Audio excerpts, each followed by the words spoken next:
These high-caliber handguns sit on the hip and in the jeeps of guides all across Africa, who know what it takes to dissuade a charging wild animal from taking bite-sized chunks out the tourists. They're increasingly popular as hunting handguns too. So there is a real-world reason for these guns, but then some people simply want to have them, shoot them and enjoy them for the engineering works of art that they are. More than a few of these guns are out on display on desks and stores around the country. Enjoy the most powerful handguns in the world, and feel free to buy one. Ruger Super Redhawk Alaskan. The Ruger Super Redhawk Alaskan 454 Castle, with a 2.5-inch barrel, is basically the pocket pistol from hell. It is the definition of a hand cannon, and it has saved more Alaskan lives than we know. That's where this lump of stainless steel comes into its own. It slips into a coat pocket and can be retrieved in an instant to deal with the bears and wolves that famously get too close up north. The little Ruger Super Redhawk is life insurance in small revolver form, and the 454 Castle round is not something to be toyed with. It's more or less a rifle round through a 2.5-inch barrel. Really digest that thought. This is a very big gun in a very small package. That doesn't make it the best gun, but it does make it interesting. It's 2.6 pounds, so it's not a perfect CCA unless you have a big winter coat and need to feel that weight. But it is a beast of a gun that you might want to have in your home. It will take care of everything, from a grizzly bear to a zombie. If that version is a little much, you can get this compact revolver chambered in .44 Magnum too, which turns it into a surprisingly versatile weapon. Ruger Blackhawk Convertible. This is a classic Blackhawk chambered for .45 long Colt, if that's what tickles your fancy. You can also order another cylinder, chambered for another caliber, and shoot 357 Magnum or .40 Smith & Wesson.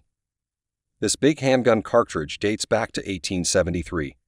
It was a black powder round, and it went on to become a staple of the cowboy world. Now it's actually popular with the cowboy recreationists, and the Blackhawk is as close to an old-school six-shooter in this caliber as you're like to find.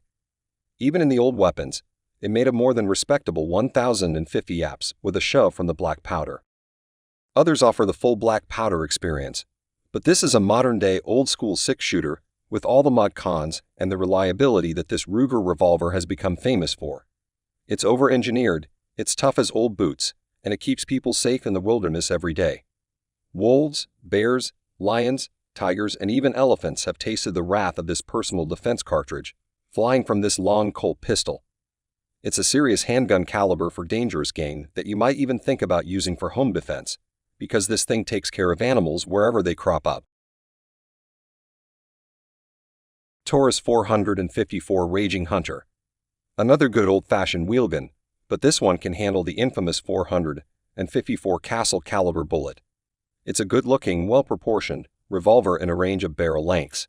This is the all-round 5.1-inch version that could easily sit in an open-carry holster in the wild. The Taurus Raging Hunter also won a number of Hunting Handgun of the Year awards with the longer barrel. The Taurus Raging Hunter builds on the almighty reputation of the slightly gangster Taurus Raging Bull. You can still get the Taurus Raging Bull, and it's essentially this gun, without the trick muzzle, rise tech, and rail. The Picatinny rail runs the full length and finishes up in some pretty impressive adjustable rear sights. Inevitably, you can fit a handgun scope or red dot up there, depending on your preference. It has the long double action, or the crisp single action with the hammer thumbed back. Taurus is on a roll of late with the spectacular polymer Taurus G2C and Taurus G3, but the powerful revolvers were always the stuff of legend. Magnum Research Desert Eagle 50AE. Desert Eagle's 50AE is a single-action pistol that uses the same gas-operated system used in rifles, as opposed to being a blowback action like most pistols. This allows for a much stronger action that can handle the powerful Magnum calibers the DE is famous for. The Desert Eagle is all steel and available in a wide range of finishes and treatments. Finishes include everything from black and brushed chrome to white or gold with tiger stripes. It can be chambered in 357 Magnum, 44 Magnum, 429 DE, and 50 AE. Even better, DE owners can easily switch between calibers by replacing the barrel and changing magazines. The Desert Eagle is bulky. The grip has to be large enough for even a single stack magazine full of Magnum rounds to fit into it. That means it is not going to be easy to grip for someone with small hands. The controls are fairly basic and straightforward to use. It has an ambidextrous slide-mounted safety that is large and easy to manipulate, but somewhat difficult to reach for someone with average to small hands. With proper handling technique and quality ammunition, Desert Eagles are accurate and reliable, not to mention very cool. The Desert Eagle 50 AE may not be the best gun for EDC, but it is an American icon and one of the most recognizable guns in America.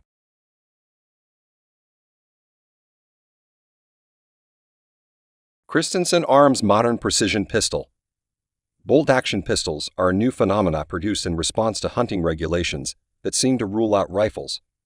But this new breed of pistol is finding favor with outdoorsy types that want a gun that can fit in a backpack, for whatever reason.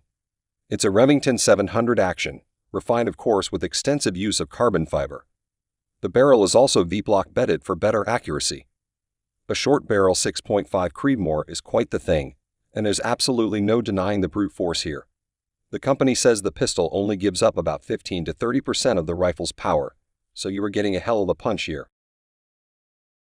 Smith & Wesson 500 Performance Center.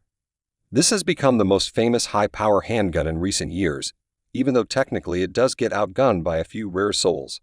Still, this is probably the most powerful gun for the mass market, and it's pretty much the biggest thing you want to shoot on the regular. Now this double-action revolver comes in a range of barrel sizes. You can opt for the snub-nosed 2.5-inch and a 4-inch barrel that both almost work as carry pistols.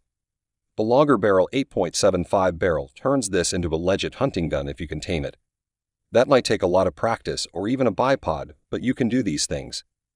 Then there is this Performance Center version with the 7.5-inch barrel. It is tuned, has an integrated compensator.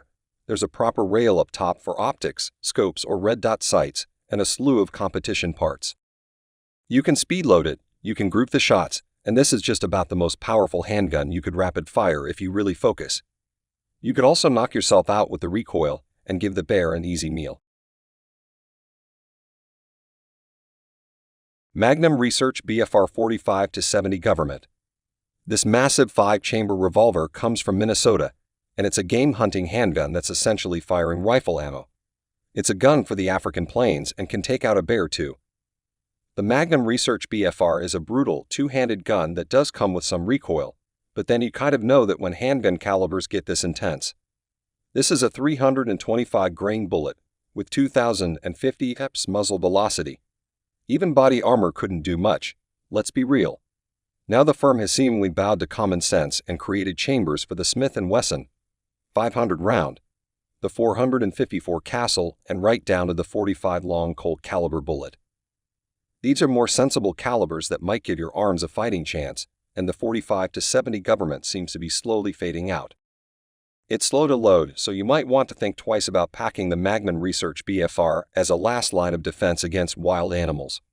Truthfully, it's a terrible personal defense gun, and it really needs to be laid out on sandbags, or on a bipod, to get the best from it. Then it can drop deer or even elk if you're good, but this is no concealed carry quick shooter.